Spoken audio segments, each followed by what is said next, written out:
2020 has been a wild year. Yeah, too wild. And how has the pandemic strengthened you or slowed you down? I hate to say this, but because I don't want to disrespect anyone who has had a pejorative experience through COVID-19. But for me personally, it's been more of a benefit.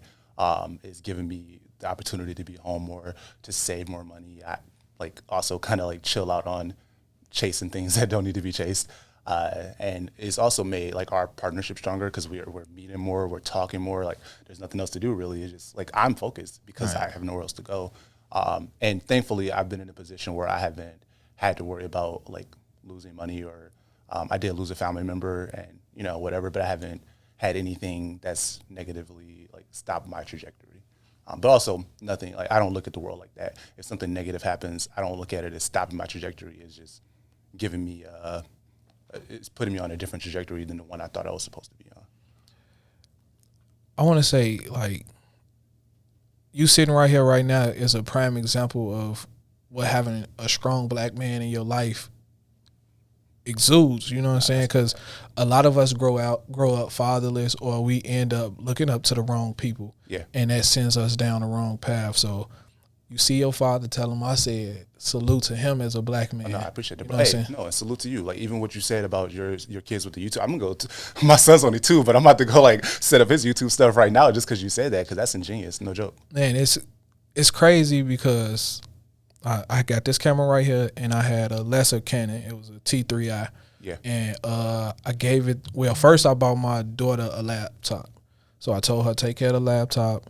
I'll get you a better laptop. I bought her a little cheap camera. She took care of the camera for a whole year, and I gave her my T3i Canon. Now, why I gave my 8-year-old a Canon, I have no idea, because she eventually lost it.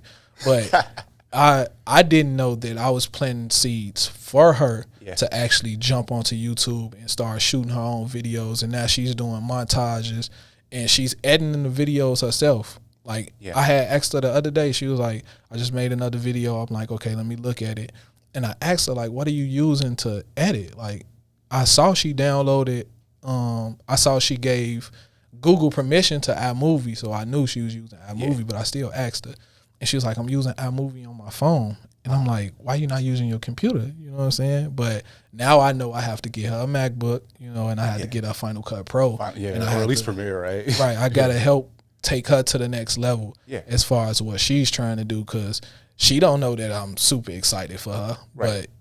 But the important thing is that you identify that, and you didn't just hear her say it. I was like, oh, cool, keep doing your little editing thing. Because a lot of people do that too, where somebody is doing something, or at least you can tell they have an interest in it. And it's just my mom used to tell me all the time, oh, you so business-fied. And at the time for her, it was just it's just a little joking thing or whatever. And thankfully, my mom is pretty supportive of me. But for a lot of families, that they just demean what you do, and it's just, oh, that's just a little side hobby. Go get a job, Yeah. But when I was a kid, though, my dad, he told me, it's a white man's world, but you can at least get a piece of the pie. And I'm like, nah, bro, F that. I'm going to make a bakery, and if they want pie, they can come buy it. And so I don't know, I guess that impressed him in some way. And he asked me what I want to do and blah, blah. And at the time, like I said, I wanted to do music. So I told him my little stage name. I don't use it anymore, so it's really dumb. But he gave me the money to go register a LLC and trademark it and all that. And my dad's just he's just not just but he is a construction worker. He's not I didn't come from a rich family. I didn't come from some super executive mind. He just recognized a skill in me, and his big thing was exposure. I didn't only see Detroit. My dad took me to Disney World and Troy and Taylor on a freaking construction worker salary. Not even at the time, he was at Farmer Jack, so for a grocery store worker salary. But he made sure that I got the chance to see whatever that there's things outside of just the hood.